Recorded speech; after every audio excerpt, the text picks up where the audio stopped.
Vijayawada west bypass అయితే అందుబాటులోకి వచ్చింది. సంక్రాంతి సందర్భంగా ఏదైతే ఉందో నేషనల్ అథారిటీ అధికారులు యొక్క రోడ్డును అయితే ప్రారంభించడం జరిగింది.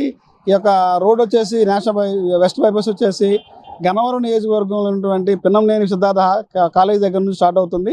అక్కడ నుంచి స్టార్ట్ అయినటువంటి రోడ్ ఏదైతే ఉందో అక్కడ నుంచి నున్న వైపు వచ్చి ఊరుబెట్టి నుంచి వచ్చి ఆ రూట్గా వచ్చిన తర్వాత అక్కడ గొల్లపూడి దగ్గర ఎంటర్ అవుతుంది. గొల్లపూడి దగ్గర ఎంటర్ అయ్యే రోడ్డు దాదాపు అక్కడ నుంచి చూసుకుంటే మంగళగిరి దగ్గర ఏదైతే ఉందో కాజా టోల్గేట్ దగ్గరలో మురుగన్ హోటల్ దగ్గరలోకి అయితే రోడ్ అయితే ఉంటుంది. దాదాపు 48 కిలోమీటర్ల పాటు ఈ రోడ్డు అయితే మొత్తం పొడవు అయితే ఉంటుంది. సంక్రాంతి కానుకగా విజయవాడ వెస్ట్ బైపాస్ను ఒకవైపు రహదారిని అయితే ప్రారంభించడం అయితే జరిగింది. అధికారులు అందుబాటులో తీసుకొచ్చారు. National highway authority of India అధికారులు ఏదైతే ఉందో ఈ మీడియాలో వచ్చినటువంటి కథనాలను బట్టి కొంతమంది రెండు వైపులా రావడం వల్ల కూడా ప్రమాదాలు జరుగుతున్నాయి. గత ఈ 4 రోజుల నుంచి చూస్తే రెండు మూడు ప్రమాదాలు జరిగినాయి. ఎవరు కూడా రెండు వైపులు అయితే ఇంకా నేషనల్ హైవే పూర్తిగా వదలలేదు. వాహనాలను అయితే బయటకు వదిలిన పరిస్థితి లేదు.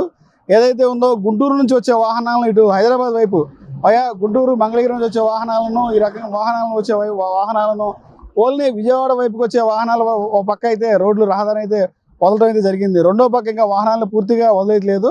గొల్లపూడి దగ్గర నుంచి స్టార్ట్ అయ్యి వెంకటాపాలెం వరకే వాహనాలు ఎంటర్ చేస్తున్నారు. అక్కడ నుంచి అయితే ఇంకా పనులు అయితే నిర్మాణ పనులు అయితే జరుగుతున్నాయి.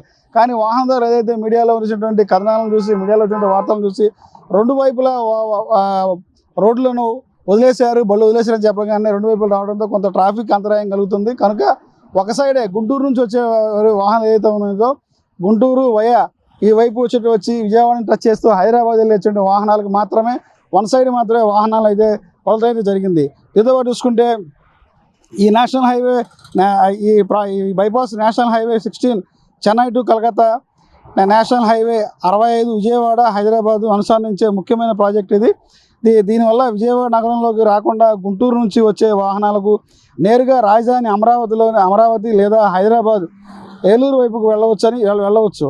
అధికారులు ఈ రకంగా చెప్పేంటంటే మార్చి నెల నాటికి పూర్తి స్థాయిలో రెండు వైపులో కూడా రోడ్లు అందుబాటులోకి వస్తాయని చెప్తున్నారు. గతంలో ఏదైతే ఉందో ఇటు విజయవాడ నుంచి హైదరాబాద్ నుంచి ఎవరైనా గుంటూరు రావాలంటే కూడా చాలా ఇబ్బంది పడే పరిస్థితి అయితే ఉండేది.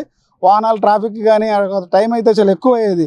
కానీ ఇప్పుడు ఏదైతే ఉందో ఈ వెస్ట్ బైపాస్ అందుబాటులోకి వచ్చిన తర్వాత హైదరాబాద్ నుంచి వచ్చేవారు ఇక్కడ గొల్లపూడి దగ్గర నుంచి స్టార్ట్ అయితే ఈ వెస్ట్ బైపాస్ ఎంటర్ అవుతుంది. ఇక్కడ నుంచి డైరెక్ట్గా తక్కువ వ్యవధిలోనే మంగళగిరిలోనే ఎంటర్ అవ్వడం జరుగుతుంది.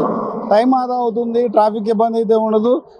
ఇటు నుంచి ఏదైతే ఉందో ఏలూరు రాజమండ్రి వైపు నుంచి కానీ అటు నుంచి వచ్చే వాహనాలు కూడా విజయవాడ ఊళ్ళోకి ఎంటర్ అవ్వకుండా ఏదైతే ఉందో పిన్నంనేని సిద్ధార్థ దగ్గర నుంచి ఈ బైపాస్ అయితే ప్రారంభమవుతుంది. అక్కడ నుంచి డైరెక్ట్గా ఈ బైపాస్ నుంచి పక్క నుంచి చూస్తే ఊరు బయట నుంచి ఈ బైపాస్ నుంచి ఎంటర్ అయ్యి గొల్లపూడి మీదుగా ఇటు గుంటూరు ఎంటర్ అయ్యే పరిస్థితి ఉంది. ఇంక విజయవాడ వెళ్ళే పరిస్థితులు అయితే లేదు. దాదాపు 48 కిలోమీటర్ల యొక్క వెస్ట్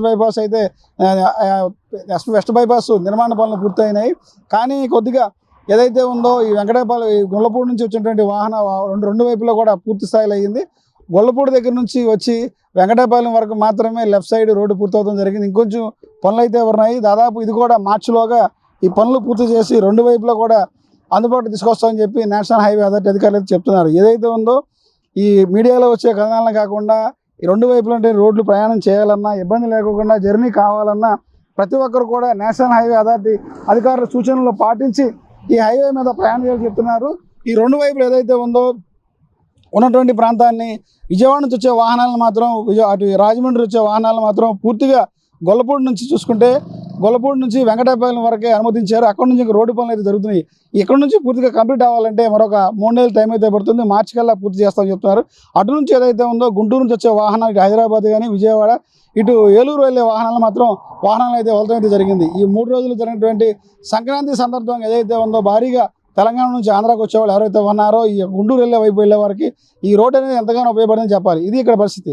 కెమెరామెన్ నితిన్తో Raj Kamal S4 media Vijayawada west bypass నుంచి.